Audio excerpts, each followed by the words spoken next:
গ্রামের রাস্তাগুলো এত বাজে হয় না, আজ থেকে পুরো মাজা শেষ হয়ে গেল।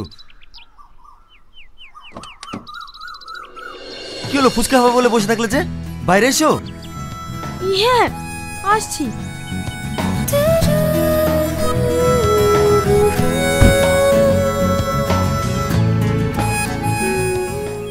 ভাই কটা হলো?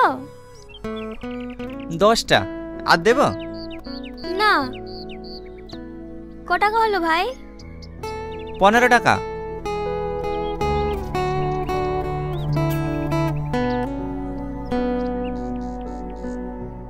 ভাই আমাদেরকে ফুচকা দাও। হ্যাঁ দিচ্ছি। টনি, তুমি এখানে? আজ 3 বছর ধরে তোমাকে পাগলের মতো খুঁজে বেড়াচ্ছি, তোমার কি আমার কথা একটুও মনে পড়েনি?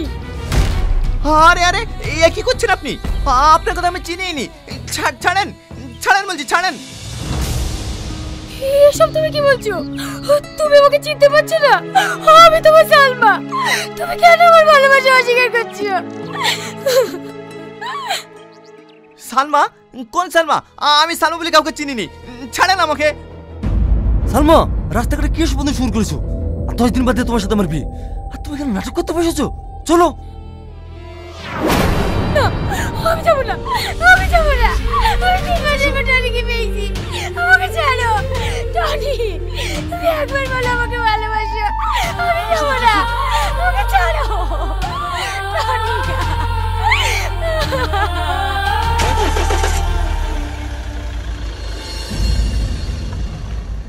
এই টনি, তুই ওই মেয়েটাকে চিনিস? আরে না না, ওকে আমি চিনিই নি।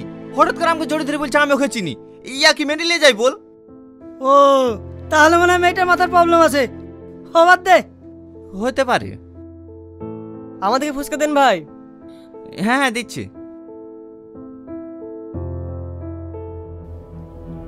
ছি ছি ছি ছি, আমার ভাবতেই ঘৃণা হচ্ছে। তুই আমার মেয়ে হয়ে সামনে একটা ফুচকা লাগে ভালোবাসিস?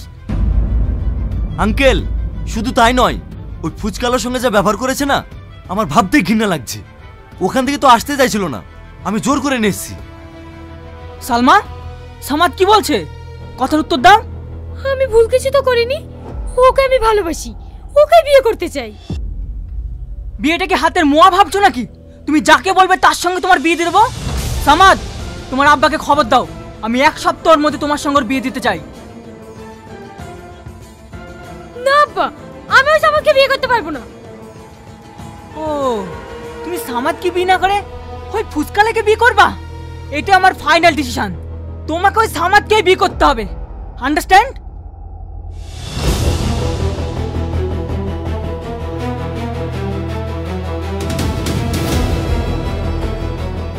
আজকের পর থেকে ও যেন বাড়ির বাইরে 1 পা না বেরোতে পারে। তোমরা সবসময় ওর দিকে নজর রাখবা। আমিও দেখছি ওই ফুচকালার সঙ্গে কিভাবে বিয়ে করতে পারে। ঠিক আছে কর্তা বাবু।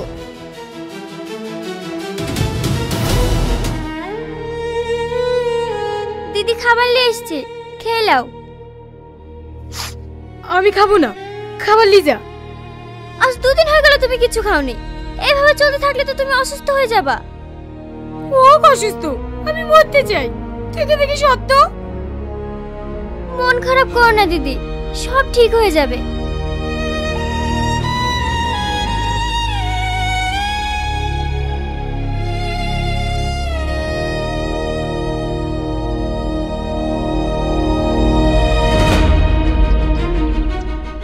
এটা কি টনিদের বাড়ি? হ্যাঁ, কিন্তু তোমাকে তো ঠিক চিনতে পারলাম না মা। আমাকে আপনি চিনবেন না, আমি কলকাতা থেকে আসছি। টনি বাড়িতে আছে? হ্যাঁ আছে। একটু ডাকেন না আন্টি। বাবু একটু বাইরে আয় তো, একটা মেয়ে তোর খোঁজ করছে। কে? কি ব্যাপার, আপনি আবার বাড়িতেও চলে এসেছেন? টনি তুমি এইভাবে বলো না, আমার খুব কষ্ট হচ্ছে। আমি তোমাকে ভালোবাসি, তাই আমি সব ছেড়ে দিয়ে আজকে তোমার কাছে চলে এসেছি। আচ্ছা, আপনার মাথায় সবদার কি কাটা? সেদিন আসতে উল্টোপাল্টা কথা বলছিলেন, আজকে আবার বাড়িতে চলে এসেছেন। কি করবো বলো, আমার আব্বা জোর করে অন্য ছেলের সাথে বিয়ে ঠিক করেছে। আমি তোমাকে ছাড়া অন্য কাউকে বিয়ে করবো না। তুমি কি সত্যি আমাকে চিনতে পারছো না টনি? আবার সে চিনতে পারছো না? আরে আপনাকে আমি কবার বলবো, আপনাকে আমি চিনিনি।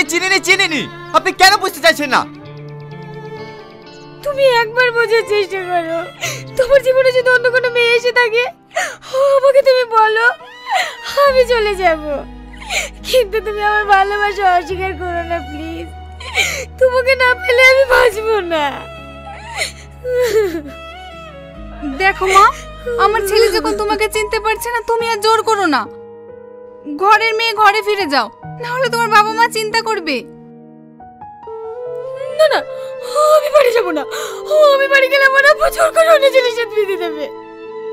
তোমার আবার জোর করে বিয়ে দেবে তো আমরা কি করবো? ভালো বলছি এখান থেকে চলে যাও, তাহলে ঘাট ধাক্কাতে বাড়ি থেকে বের করে দেবো। এ বাবু থাক, মেয়েটাকে আর বকিসনি। দুদিন থাকবে বলছে, থাকুক না। মন ভালো হলে ঠিক চলে যাবে। এখানে থাকতে দিলে তো তুই থাকবি। অসভ্য মেয়ে, কাল তোমার বিয়ে, তুমি এখানে পালিয়ে এসে আমার কাছে পার পেয়ে যাবে। চল এখান থেকে। না, আমি যাব না। টনি, তুমি ওদেরকে আটকাও না। টনি কেন কথা বলো?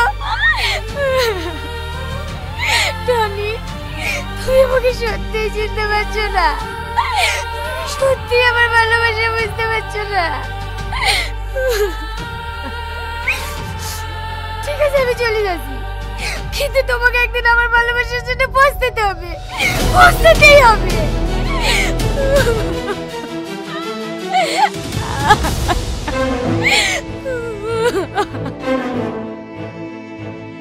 কি ব্যাপার টনি, তোদের বাড়িতে সালমা এসেছিল? আর ওরাই বা কারা? ওভাবে টানতে লিগালো। তুই ওই মেয়েটাকে চিনিস নাকি? চিনবো না মানে? ও তোর প্রেমিকা, তুই ওকে পাগলের মতো ভালোবাসতি। কি আবার বলছি? তুই কি ওই মেয়েটার মধ্যে পাগল হয়ে গেলি নাকি? আমি পাগল না, তুই ভালো করে মনে করে দেখ। তুই যখন 3 বছর আগে কলকাতায় কাজে গেছিল না, তখন এই সালমার সাথে তোর পরিচয় হয়। তোর মনে পড়ছে না? ভালো করে মনে করে দেখ, যেদিন আমার হাত কেটে গিয়েছিল।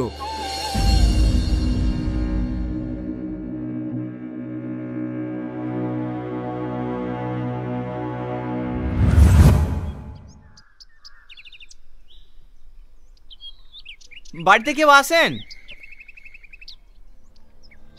থাক ভাই, ডাকতে হবে না, এর বড় লোক মানুষ, কিছু বলতে রে। চ। আরে তুই দাঁড়া তো, বাড়িতে কেউ আছেন? হ্যাঁ বলুন, কিছু বলছেন? হ্যাঁ, আমার বন্ধুর অনেক হাত কেটে গেছে। আমি তো এখানকার হসপিটাল চিনিনি, তাই আপনাদের বাড়িতে এসেছি। আপনাদের বাড়িতে ব্যান্ডেজ আছে? হ্যাঁ আছে, আপনারা একটু বসুন, আমি নিয়ে আসছি।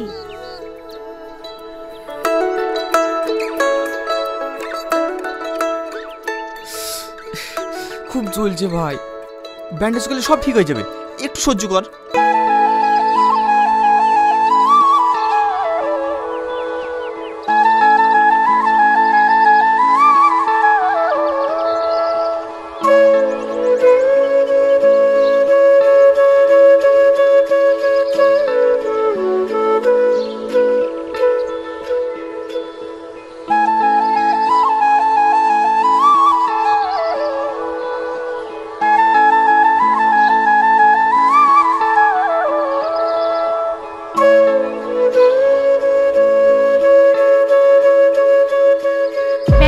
দিয়েছি, আর রক্ত বেরোবে না।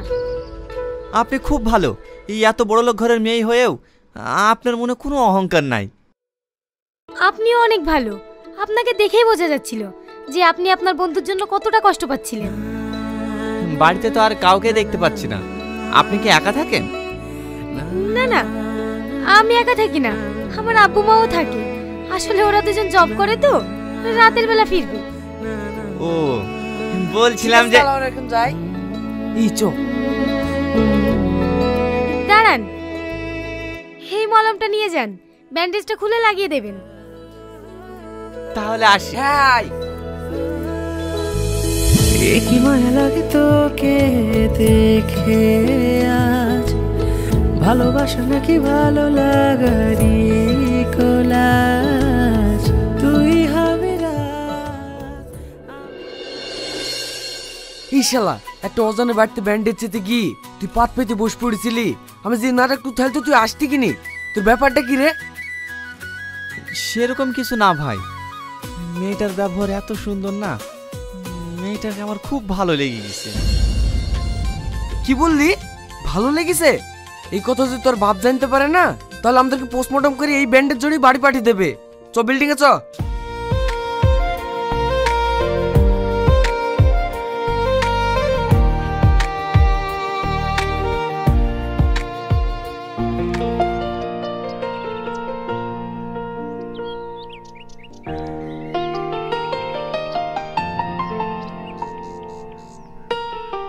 এই কাজ বাদ দেখিনি কি করছিস রে?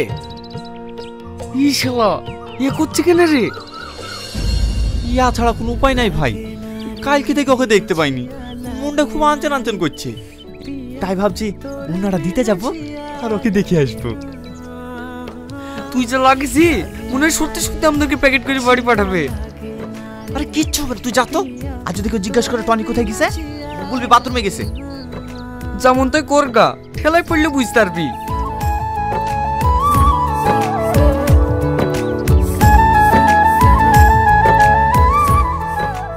বাড়িতে কেউ আছেন?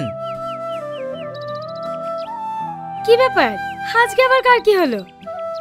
না না, কারো কিছু হয়নি, আসলে এই ওড়নাটা। আরে এটা তো আমার ওড়না, তুমি কোথায় পেলে? ওখানে পড়েছিল তো, তাই ভাবলাম দিয়ে আসি। ও থ্যাংক ইউ। আমার নাম টনি। হুম, এবার তোমার নামটা বলো। কেন? বাহ, অদ্ভুত নাম তো তোমার। মানে? এই যে বললে তোমার নাম কেন। পাগল আপনি, কারো নাম কি কেন হতে পারে? আমার নাম সালমা। এই টনি আয়, কাজ করতে হবে। আমাকে ডাকছে, আমি এখন আসি। হ্যাঁ,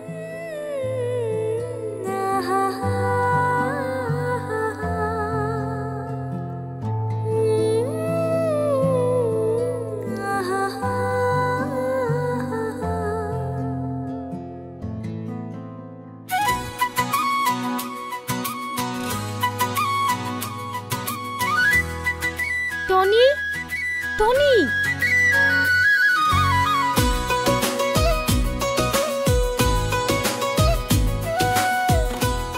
এতে কি আছে?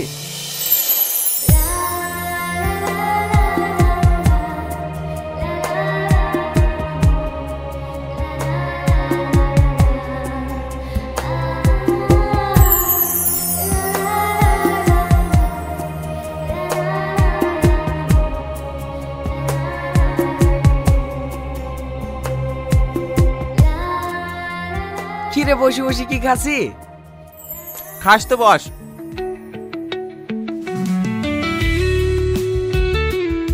খুব ভালো লাগছে তো। লাড্ডু কোথায় পালি? ওই দে দেখ, সালমা আমার জন্য পাঠিয়েছে।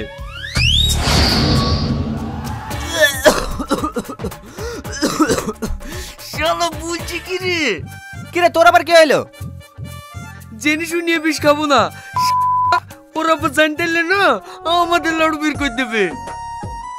আরে তুই তো ভয় করিস কেন রে? কিচ্ছু হবে না, খা।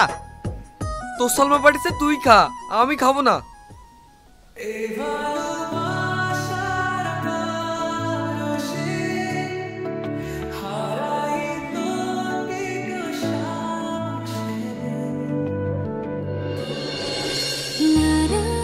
দিদি দিদি, তুমি যে ছেলেটার সাথে কথা বলতে না, সেই ছেলেটা ছাদ থেকে পড়ে গিয়েছে, তার অবস্থা খুবই খারাপ। দিদি, গিয়ে কোনো লাভ হবে না, ওকে হসপিটালে নিয়ে চলে গেছে। কোন হসপিটালে নিয়ে গিয়েছে তুই জানিস? আমি সেখানে যাব। হ্যাঁ জানি, চলো দিদি। সালমা, তোর মাকে ধর, তোর মায়ের অবস্থা খুবই খারাপ। আব্বা, মায়ের এই অবস্থা কেন? মার কি হয়েছে? তোর মা মাথা ঘুরে পড়ে গিয়েছিল। তুই তোর মায়ের কাছে থাক, আমি এক্ষুনি ডাক্তার ডেকে নিয়ে আসছি।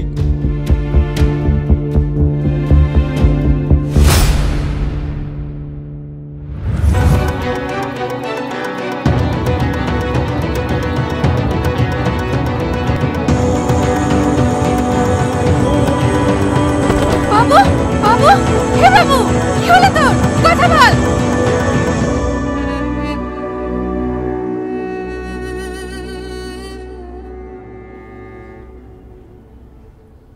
ডাক্তারবাবু, আমার ছেলে এখন কেমন আছে?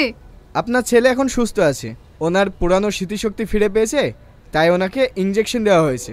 কিছুক্ষণ পর জ্ঞান ফিরলে ছেড়ে দেওয়া হবে।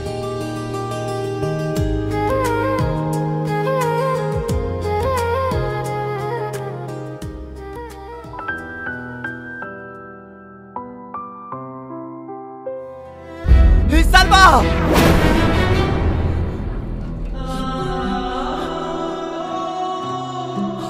আমার সব মনে পড়ে গেছে।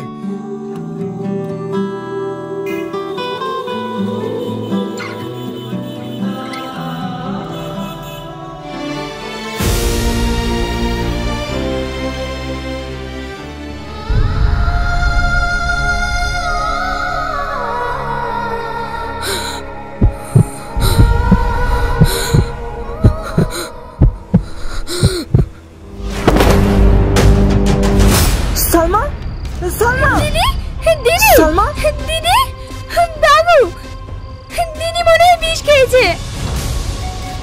তুই তাড়াতাড়ি গাড়ি বের কর।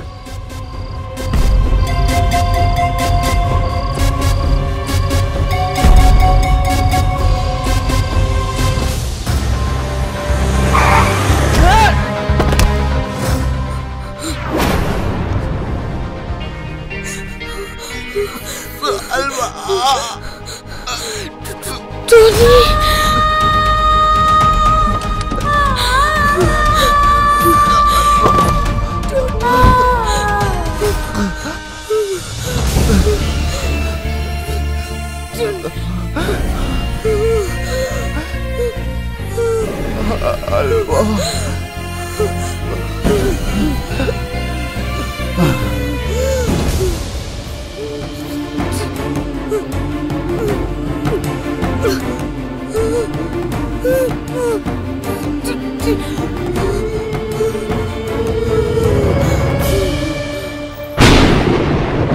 তোকে ছাড়া এই মন বাঁচে না, তুই যে আমারি প্রাণ।